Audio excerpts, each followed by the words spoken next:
নমস্কার,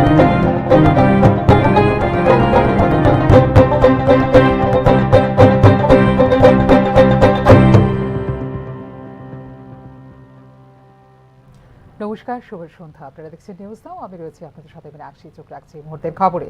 রাজ্যের প্রায় 13,89,000 কৃষক অন্তর্ভুক্ত রয়েছেন প্রধানমন্ত্রী ফসল বীমা যোজনায়।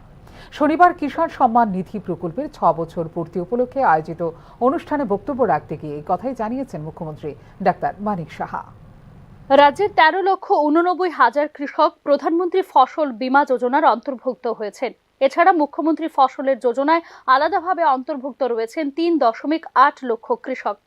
শনিবার প্রধানমন্ত্রী ফসল বীমা যোজনার বর্ষপূর্তি উপলক্ষে আয়োজিত কর্মসূচিতে বক্তব্য রাখতে গিয়ে এমনটাই জানিয়েছেন মুখ্যমন্ত্রী ডক্টর মানিক সাহা।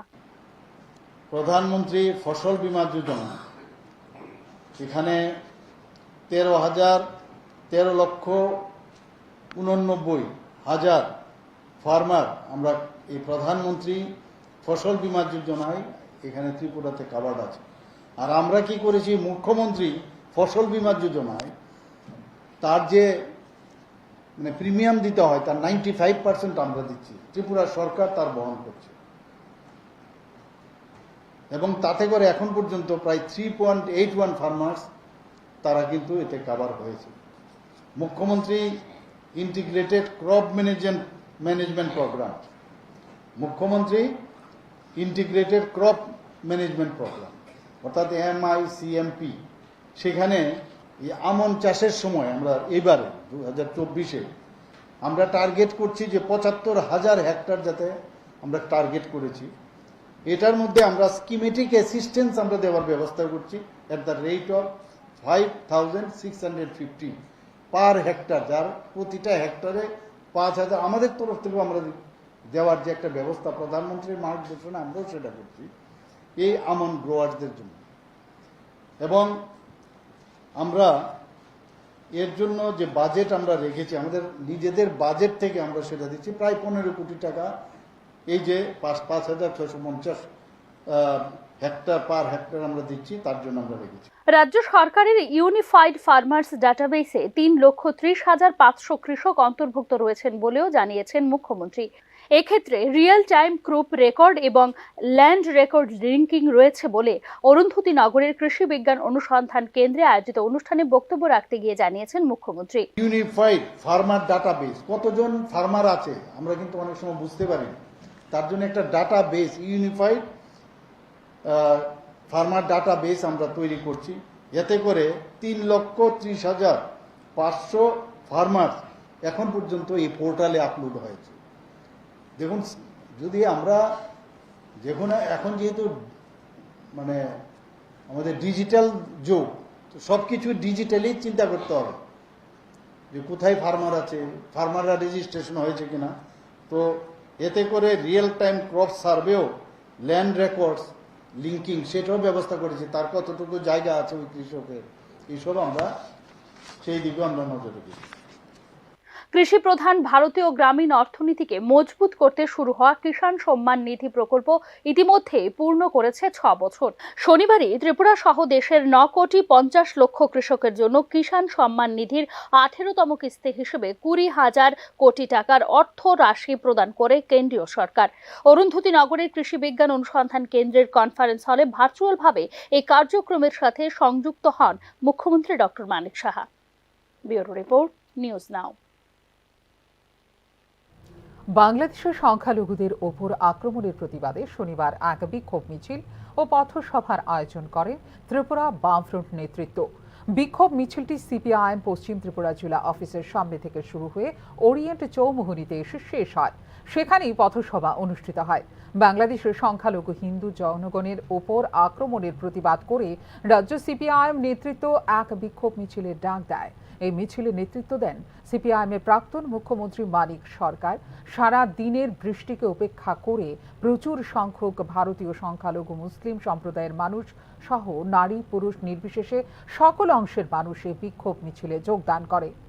প্রাক্তন মুখ্যমন্ত্রী মানিক সাহা এই দুর্যোগপূর্ণ আবহাওয়াকে উপেক্ষা করে যারা এই মিছিলে যোগদান করেছেন তাদের আন্তরিকভাবে ধন্যবাদ জানিয়েছেন। তিনি বাংলাদেশ সরকারের নিকট সংখ্যালঘু হিন্দু সম্প্রদায়ের ওপর অত্যাচারের তীব্র নিন্দা জানিয়ে তাদের নিরাপত্তা দাবি করেছেন।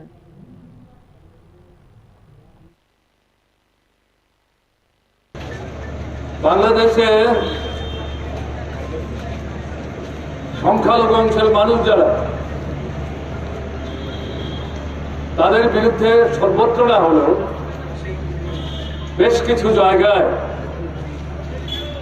আক্রমণ সংগঠিত হচ্ছে।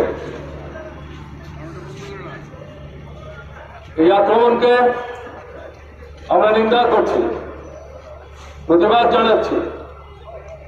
আক্রান্ত যারা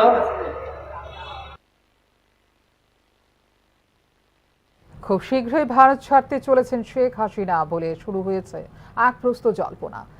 আরব দুনিয়ার কোনো একটি রাষ্ট্রে চলে যেতে পারেন বাংলাদেশের সাবেক এই প্রধানমন্ত্রী। তবে এ বিষয়ে এখনো পর্যন্ত সরকারিভাবে কোনো বিবৃতি দেয়নি ভারত। ঠিকানা বদল হতে চলেছে বাংলাদেশের সাবেক প্রধানমন্ত্রী শেখ হাসিনার, জানিয়ে ইতিমধ্যে শুরু হয়েছে এক প্রস্ত জল্পনা।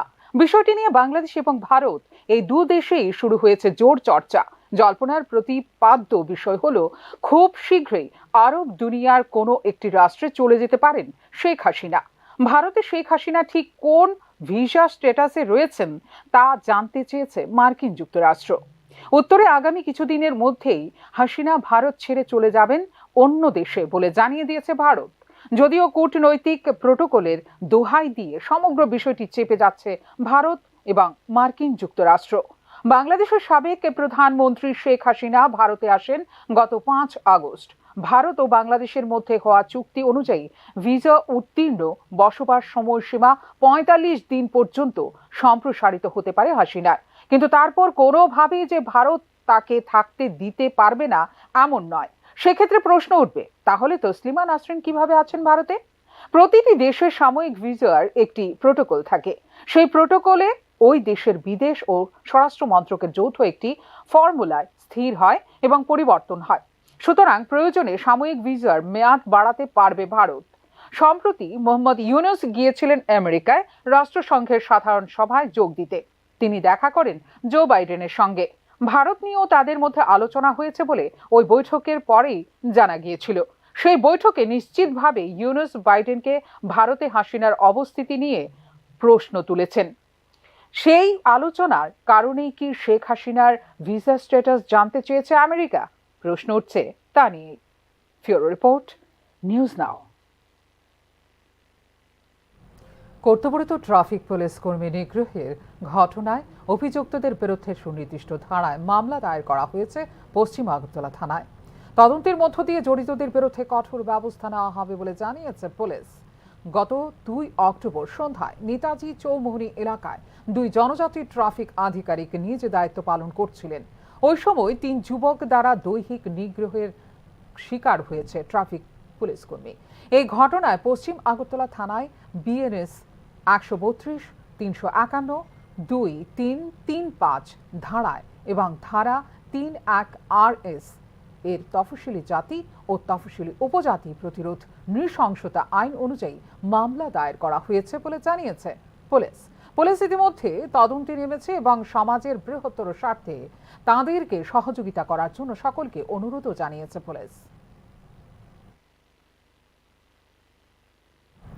এখনকার মতো এই মুহূর্তের সংবাদ এই পর্যন্ত। অন্যান্য আপডেটস দেখার জন্য অবশ্যই নজর রাখতে হবে নিউজ নাওর পর্দায়। নমস্কার।